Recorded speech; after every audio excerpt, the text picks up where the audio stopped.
During the Battle of Naboo, the Jedi Padawan Obi-Wan Kenobi and Jedi Master Qui-Gon Jinn engaged a mysterious figure they deduced was a Sith Lord in lightsaber combat. As the three warriors dueled, the Sith we now know as Darth Maul successfully separated Master from Apprentice in a calculated effort to divide and conquer the Jedi. After isolating Jinn, Maul took his time to dismantle the Jedi Master, allowing the Jedi to press an advance and tire himself out, eventually fully dismantling the Jedi's defenses by striking him in the face with his lightsaber, then fatally stabbing him through the abdomen. Witnessing all of this, Kenobi leaped into action, giving the Sith apprentice the most difficult duel of his career as a Sith Lord, as the Jedi Padawan, overwhelmed with anger and hatred, smashed at the Sith Lord. Although Kenobi seemingly held the upper hand for a time, even cutting Maul's dual-bladed weapon in half, a well-placed force push on behalf of Maul sent Kenobi tumbling into the nearby reactor shaft, although the Padawan was able to grab on and save himself from the lengthy fall. As Maul stood above Kenobi, gloating, the Jedi Padawan focused, using the Force to call to his master's fallen weapon, leaping out of the shaft and striking at the Sith apprentice, a strike that would successfully cut Maul in half.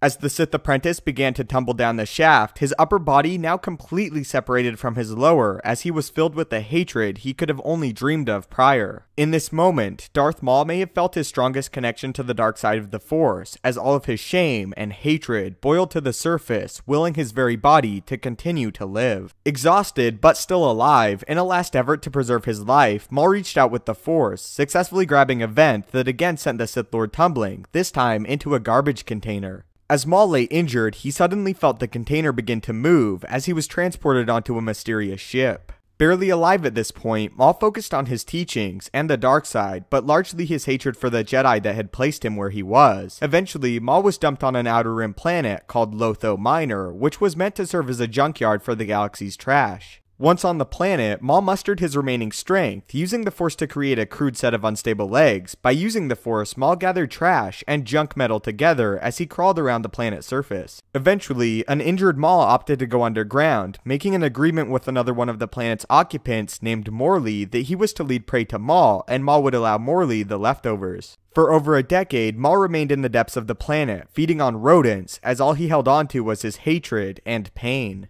Over this long period, what had held Maul together began to tear him apart, as his immersion in the dark side caused a deep psychosis. Maul then truly lost his mind, only retaining pieces of the past, his master, and his training, but Maul never forgot the Jedi that defeated him that day on Naboo. As even more time passed, Maul became more animal-like, as he struggled to hold on to who he was before, only recalling pieces of his life, but strangely keeping the Sith and their way of life close at hand. 12 years after his defeat, a completely broken Maul would be discovered and later restored by his very own brother, Savage Opress, and Maul would go on to again bring chaos across the stars. Maul would even take revenge on the Jedi Padawan that cut him down so many years earlier, killing a dear friend of Kenobi in Duchess Satine. So that is how Darth Maul survived his fall and being cut in half, as well as how he attained his spider legs. As we've seen a ton of times before in Star Wars canon as well as Legends, pain can really help the Sith and keep them from death a lot of the time. In the EU, Darth Sion allowed his pain to take over, and he was literally a corpse, but at the same time, he still was able to keep on living. So do you like the explanation for how Maul survived being cut in half, as well as how he survived the fall? If you enjoyed the video and feel it deserves it, I would really appreciate it if you could leave a like, as it helps the channel out a great deal. If you haven't already, maybe consider subscribing to ensure you stay up to date with everything Star Wars related, from news, theories, and explanation videos. If you would like to speak to me directly, you can follow me on Twitter at StupendousWave, or leave a comment, as I do read them all. Thanks as always so much for watching, may the Force be with you, and have a great day.